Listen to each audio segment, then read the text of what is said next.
آپ دیکھ رہے ہیں مسائل کا حل چینل۔ تبارک و تعالی فی القرآن المجید اعوذ باللہ من الشیطان الرجیم ورضوان من اللہ اکبر۔ حمد و ثنا رب کائنات کے لیے بے شمار صلاۃ و سلام سید الانبیاء سید ولد آدم محمد رسول اللہ صلی اللہ علیہ وسلم کی حمد و صلات کے بعد اللہ کی نعمتوں میں سے، انعامات میں سے ایک نعمت، ایک انعام اللہ کی رضا، اور یہ جو انعام ہے یہ بہت بڑا انعام، یہ کوئی معمول نہیں، بہت بڑا انعام۔ اور جس آدمی پر اللہ راضی ہو جائے تو وہ بندہ کامیاب۔ ہمیں نہیں پتہ کہ ہم سے اللہ راضی ہے یا اللہ ناراض ہے، ہم اس کی رحمت کے امیدوار ہیں اور اس کے غیظ و غضب سے ہم پناہ مانگتے ہیں۔ لیکن جب ایک انسان فوت ہوتا ہے تو روح نکلنے سے پہلے اس بندے کو پتہ چل جاتا ہے کہ اللہ اس پہ راضی ہے یا اللہ اس پہ ناراض ہے۔ روح نکلنے سے پہلے ہی پتہ چل جاتا ہے۔ جس بندے پہ اللہ راضی ہوتا ہے تو اس کا جو روح نکلتا ہے وہ بڑی خوشی خوشی جا رہا ہوتا ہے دنیا سے، اس کو کوئی پریشانی نہیں ہوتی۔ اوپر والے جتنے بھی پریشان کیوں نہ ہوں، لیکن اگر اس سے اللہ راضی ہے تو وہ بڑی خوشی خوشی جاتا ہے۔ حدیث میں آتا ہے، وہ کہتا ہے قدمونی قدمونی قدمونی، مجھے جلدی لے جاؤ، مجھے جلدی لے جاؤ، مجھے جلدی لے جاؤ۔ اور جس پر اللہ ناراض ہوتے ہیں جب اس کا روح نکلتا ہے تو وہ کہتا ہے بچاؤ بچاؤ مجھے بچاؤ، لیکن اس وقت بچانے والا کوئی نہیں ہوتا۔ اور یاد رکھیں یہ جو آوازیں اس کی نکلتی ہیں، نیک کی گفتگو یا برے کی گفتگو، یہ انسان اور جن کے علاوہ باقی ہر مخلوق سنتی۔ محترم ساتھی، کچھ لوگ ایسے ہیں جن کو اللہ پاک نے دنیا کی زندگی میں ہی یہ خوشخبری سنا دے کہ میں تم سے راضی ہوں، ان کو دنیا کی زندگی میں ہی خوشخبری۔ اور وہ کون لوگ ہیں؟ وہ لوگ ہیں جنہوں نے ایمان کی حالت میں رسول اللہ صلی اللہ علیہ وسلم کو دیکھا اور ایمان پر ان کا خاتمہ ہوا، ان پر اللہ راضی، ان کے لیے جنت واجب، جہنم حرام، اور انہیں کہتے ہیں صحابہ کرام، انہیں صحابہ کرام کہتے ہیں۔ یاد رکھیں صحابہ کرام کے ساتھ جن لوگوں کو محبت ہے وہ جب بھی ان کا نام لیتے ہیں تو یہ کہتے ہیں رضی اللہ عنہ۔ کہ کتنا بڑا انعام ہے کہ جب بھی ان کا نام لیتے ہیں تو ساتھ یہ کہتے ہیں رضی اللہ عنہ۔ محترم ساتھی، چاروں خلفاء، ان چاروں سے اللہ راضی ہے، چاروں سے اللہ راضی۔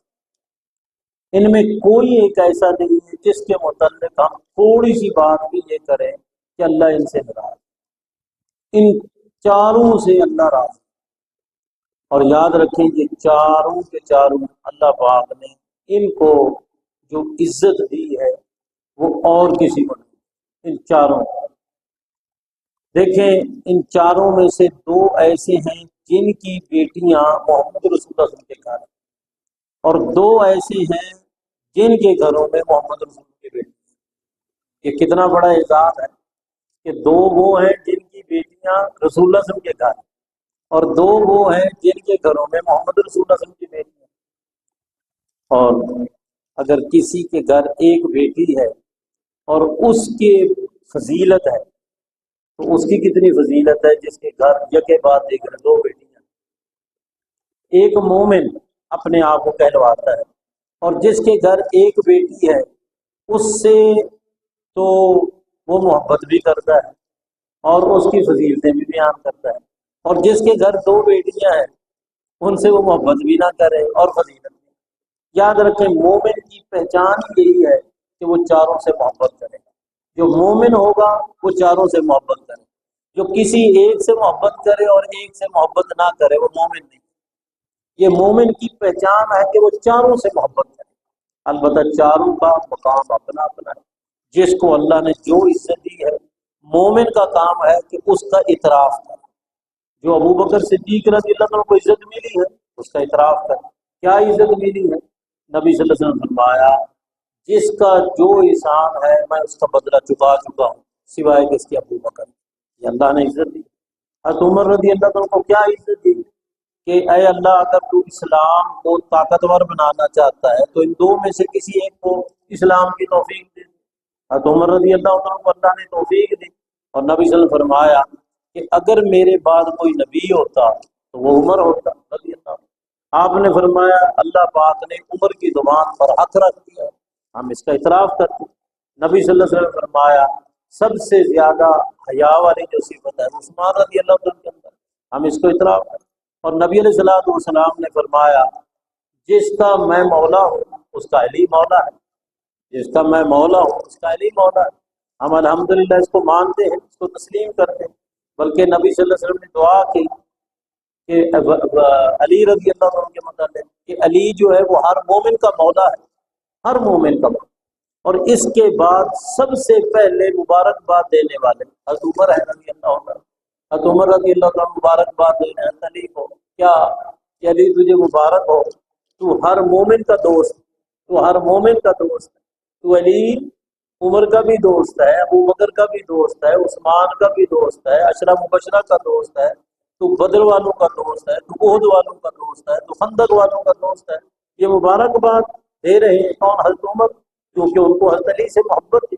محترم ساتھیو، حضرت علی رضی اللہ تعالیٰ عنہ کے حوالے سے نبی علیہ الصلوۃ والسلام نے ایک حدیث بیان کی ہے۔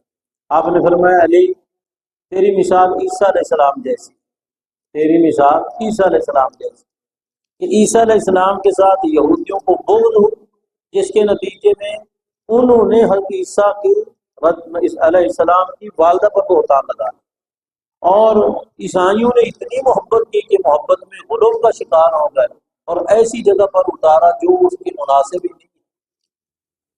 تو تیرے متعلق آپ نے فرمایا کچھ لوگ تم سے محبت کریں گے اور محبت میں آ کے غلو کا شکار ہوں گے، کچھ لوگ تم سے بغض رکھیں گے اور بغض میں آ کے تیرے خلاف ایسی ایسی باتیں کریں گے جو تیری شایان شان میں۔ روافض حد سے زیادہ محبت اور غلو کا شکار، اور خوارج حد سے زیادہ عداوت، اور علی رضی اللہ عنہ ایمان کے بارے میں بھی نعوذ باللہ طرح طرح کی باتیں کرتے ہیں۔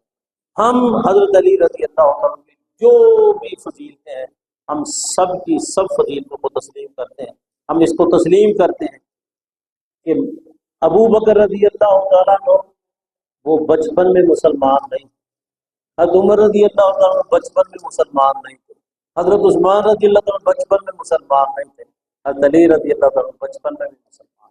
ہم اس کا اعتراف کرتے ہیں، اور ہم اس بات کا بھی اعتراف کرتے ہیں کہ نبی صلی اللہ علیہ وسلم نے حضرت علی رضی اللہ عنہ کی جو تربیت کی ہے شروع سے آخر تک، یہ اعزاز کسی اور خلیفے کو نہیں ملا۔ ہم اس کا بھی اعتراف کرتے ہیں، ہم اس کا بھی اعتراف کرتے ہیں کہ سب سے زیادہ لاڈلی بیٹی جس کے گھر میں تھی وہ علی ہے رضی اللہ تعالیٰ۔ ہم ان کی جتنی بھی شان ہے، جو بھی فضیلت ہے، ہم اس کا اعتراف کرتے ہیں، لیکن ہم اس بات کو مانتے ہیں کہ نبی صلی اللہ علیہ وسلم کے بعد خلافت جو ہے وہ حضرت ابو بکر صدیق کا حق تھا، حضرت علی کا حق تھا۔ بس دو باتیں مختصر۔ پہلی بات یہ ہے کہ حضرت علی رضی اللہ تعالیٰ عنہ کی خلافت کے حوالے سے اگر کوئی کہتا ہے کہ جی من کنت مولا فعلی المولا، اس سے خلافت ثابت ہوتی ہے، تو پھر اگر کسی اور صحابی کو بھی نبی صلی اللہ علیہ وسلم نے مولا کہا ہو تو پھر اس کے لیے بھی خلافت ثابت، اور وہ کون ہے؟ وہ صحابی رسول ہیں جن کا نام قرآن میں ہے۔ صرف ایک صحابی پورے صحابہ کرام میں جس کا نام اللہ نے قرآن میں دیا، اور وہ ہے زید رضی اللہ تعالیٰ، زید بن حارثہ رضی اللہ تعالیٰ۔ ان کو نبی صلی اللہ علیہ وسلم نے کہا ہے انت اخونا و مولانا، زید تو ہمارا بھائی بھی ہے، تو ہمارا مولا بھی ہے۔ اگر مولا کے لفظ سے خلافت ہے تو پھر حضرت زید کو بھی خلافت ملنی چاہیے۔ باقی خلافت کے حوالے سے صحیح بخاری کے اندر ہے، عبداللہ بن عباس جو حضرت عباس کے بیٹے، وہ بیان کرتے ہیں کہ جب نبی علیہ الصلوۃ والسلام بیمار تھے، ایک دن حضرت علی رضی اللہ تعالیٰ عنہ نبی علیہ الصلوۃ والسلام کی تبہ پرسی کر کے آئے، اور آئے تو حضرت عباس اور دوسرے لوگوں نے پوچھا کہ کیا حال ہے، تو کہنے لگے پہلے سے بہتر ہے الحمدللہ۔ حضرت عباس رضی اللہ تعالیٰ عنہ نے حضرت علی کا ہاتھ پکڑا اور پکڑنے کے بعد کہنے لگے علی آؤ دونوں چلے محمد رسول اللہ صلی اللہ علیہ وسلم کے پاس اور آپ سے پوچھیں کہ آپ کے بعد یہ امر کس کے پاس ہوگا۔ یہ کون ہے پوچھنے والا؟ حضرت عباس حضرت علی آپس میں بات کر رہے ہیں کہ چلیں نبی صلی اللہ علیہ وسلم کے پاس اور پوچھیں کہ آپ کے بعد یہ معاملہ کس کے پاس ہوگا۔ اس معاملے سے مراد ہے خلافت والا۔ جب حضرت عباس نے یہ بات کی تو حضرت علی رضی اللہ تعالیٰ عنہ کی مبارک زبان سے یہ لفظ نکلے کہ میں تو نہیں جاتا، میں تو نہیں جاتا۔ کیوں کہ ہمیں تو پتہ ہے کہ یہ معاملہ ہمیں نہیں ملتا۔ یہ بالکل حضرت علی نے اپنی زبان سے کہا کہ ہمیں تو پتہ ہے کہ یہ معاملہ ہمیں نہیں ملنا، یعنی خلافت ہمیں نہیں۔ اور ساتھ یہ بھی کہا کہ آپ کے بعد جو یہ ساتھی ہیں آپ کے، یہ بھی ہمیں خلافت والا معاملہ نہیں دیں گے۔ کیوں؟ یہ کیوں کہہ رہے تھے؟ انہوں نے اپنی زندگی میں یہ دیکھ لیا تھا کہ نبی صلی اللہ علیہ وسلم کے بعد خلافت ابو بکر کا حق ہے۔ کیوں؟ اگر آپ نے اپنی زندگی میں کسی کو کھڑا کیا ہے مسلح پہ تو وہ ابو بکر، حضرت عمر بھی نہیں، حضرت عثمان بھی نہیں، حضرت علی بھی نہیں، صرف اور صرف یہ اعزاز حاصل ہے ابو بکر سے۔ ایک بوڑھی آئی رسول اللہ کے پاس، آ کر کہنے لگی، کوئی مسئلہ پوچھا، کوئی بات کی اور کہا کہ اگر میں آؤں اور آپ کو نہ پاؤں تو کس کے پاس جاؤں؟ یہ انہوں نے پوچھا خود، میں آؤں اور آپ کو نہ پاؤں اور میں کس کے پاس جاؤں؟ تو آپ نے فرمایا فاتی ابا بکر، اگر میں نہ ہوں تو ابو بکر کے پاس۔ اس کا مطلب یہ ہے کہ آپ کے بعد خلافت جو ہے وہ کس کا حق ہے۔ اور ساتھیوں اللہ پاک نے یہ اعزاز دیا ہے، چار تھے نا، اللہ تعالیٰ ہر چیز پر قادر ہے۔ اگر اللہ چاہتا تو اس حجرے کے اندر صرف رسول اللہ صلی اللہ علیہ وسلم کی قبر ہوتی اور کسی کی نہ ہو، اللہ اس بات پہ قادر تھا۔ اگر اللہ چاہتا تو یہاں صرف حضرت علی کی قبر بن جاتی اور کسی کی نہ بنتی، اللہ اس بات پہ قادر ہے۔ اگر اللہ چاہتا تو دونوں دمادوں کی قبر اللہ ساتھ بنوا دیتا، اللہ اس بات پہ قادر ہے۔ لیکن اللہ پاک نے کیا کیا؟ آپ کی قبر کے ساتھ صرف دو کی قبر ہے، اور وہ کون ہے؟